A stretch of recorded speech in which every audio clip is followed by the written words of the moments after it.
Nirecommend sa akin ng sales lady. Ilang araw ko lang din isang sabi.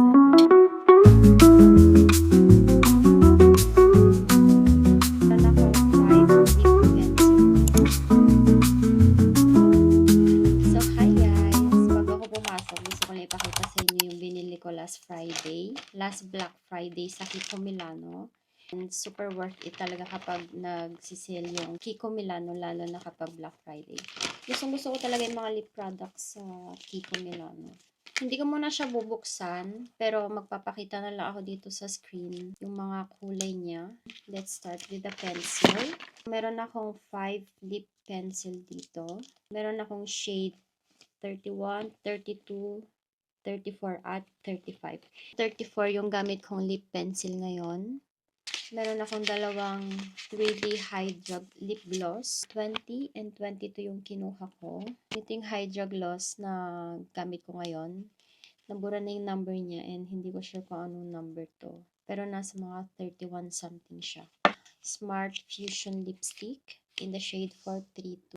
And itong creamy lipstick, Gossamer Emotion in the shade 105. Next na binili ko is itong Full Coverage Dark Circles Concealer.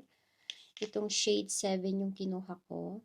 Next product is itong blush. So ito, papakita ko sa inyo yung kulay nito. Shade niya is 11. So ito siya. Ito yung shade niya. And gusto ko kasi mga blush na may pagka-shimmer na siya para kahit hindi ako maglagay ng highlighter, okay pa rin siya. Meron din pala akong isang blush. Shade niya is yung 3 and yun talaga yung everyday kong ginagamit. Sobrang ganda niya. Tapos is itong Radiant Touch Bronzer in the shade 03. Yan.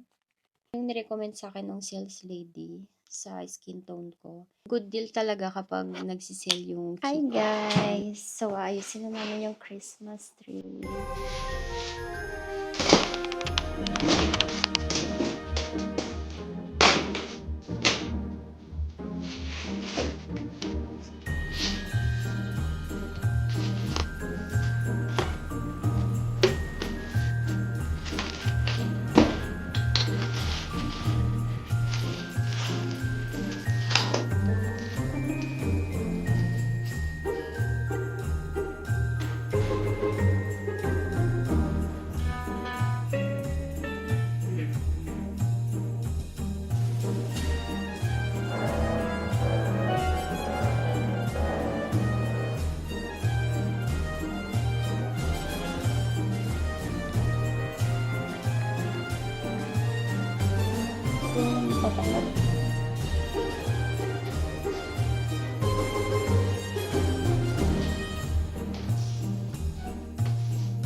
So, 180 cm tong Christmas tree namin. Ilalagay ko na yung Christmas light.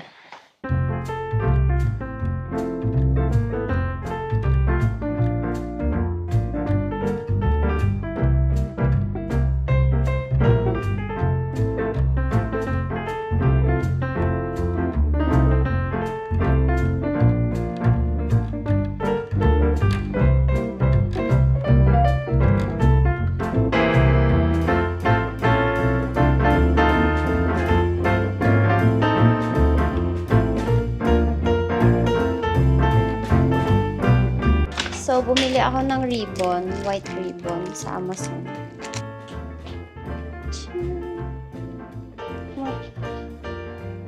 So, binili ko din tong ornaments na to. Wala pala siyang talo.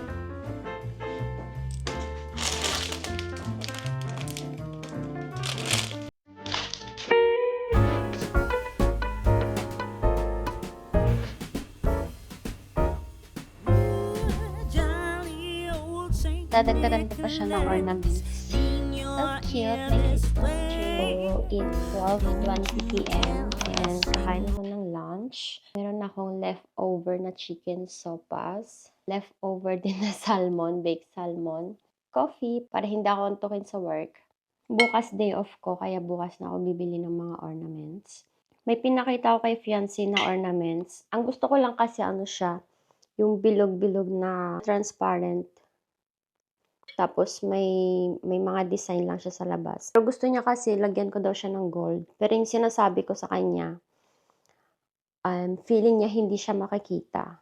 Pero sabi ko, bibili lang ako ng isa para i-test kung makikita ba talaga siya sa Christmas tree or hindi. Itong Christmas tree pala namin, nabili namin siya sa Leroy Merlin nung Black Friday. Pero hindi siya naka Black Friday. Na yung last piece sa Leroy Merlin, kaya binili na namin. At saka walang naka-sale na Christmas tree nung Black Friday. Nung bago pa mag Black Friday, nagtitingin na ako ng mga Christmas tree na bibilhin. Since maliit lang tong apartment, maliit lang din yung gusto kong Christmas tree para hindi siya hindi maka-occupy ng madaming space. And perfect lang siya dito sa corner na to. So, yung Christmas tree, sa Leroy Merlin ko din siya nabili. And ito siya.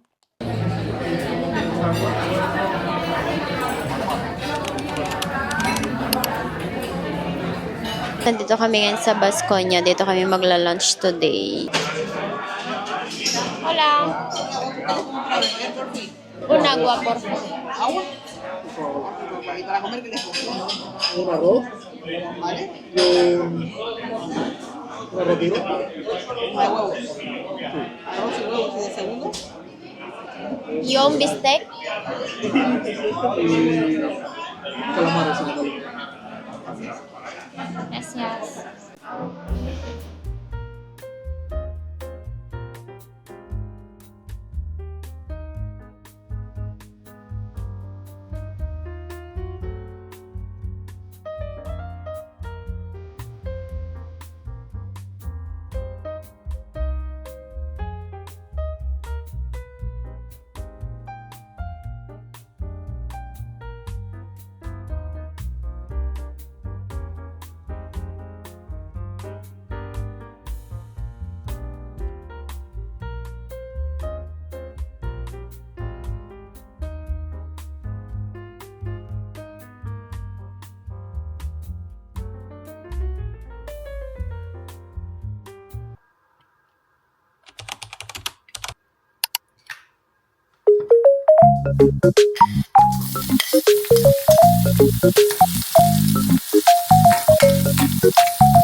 Ilang araw ko na kinikrave itong ginisang sardinas ng may repolyo.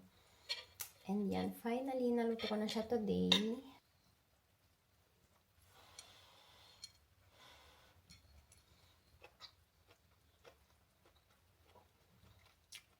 Gusto ko yung gantong luto, yung hindi masyadong luto yung gulay niya.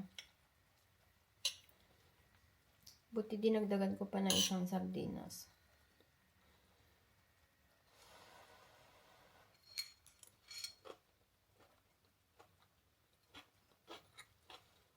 Mag-isa lang ako dito sa bahay kasi si fiancé, meron silang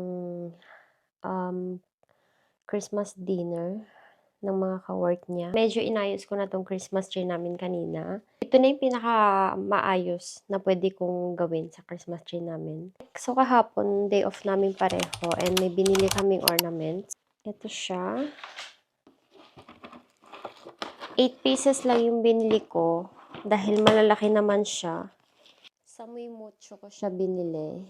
And yun, 8 pieces lang yung binili ko dahil nga meron ako nung snowflakes na kailangan ko pang bilhan ng tali. Binili pala kami kahapon para sa base ng Christmas tree pero hindi siya kasya. Gahanap ulit ako ng iba kasi masyadong malaki yung paan ng Christmas tree namin. And ito, akala ko malaki na siya pero hindi pala. Okay, I think not bad naman. Pero feeling ko masyado pa rin talaga silang malalaki. Hindi ko muna tinanggal yung etiketa niya para just in case na kailangan ko siyang ibalik or ipalit.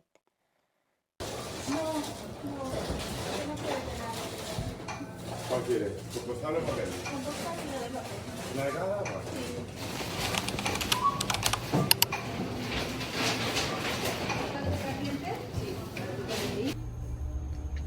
Planta menys 1. Smile. Obrint portes.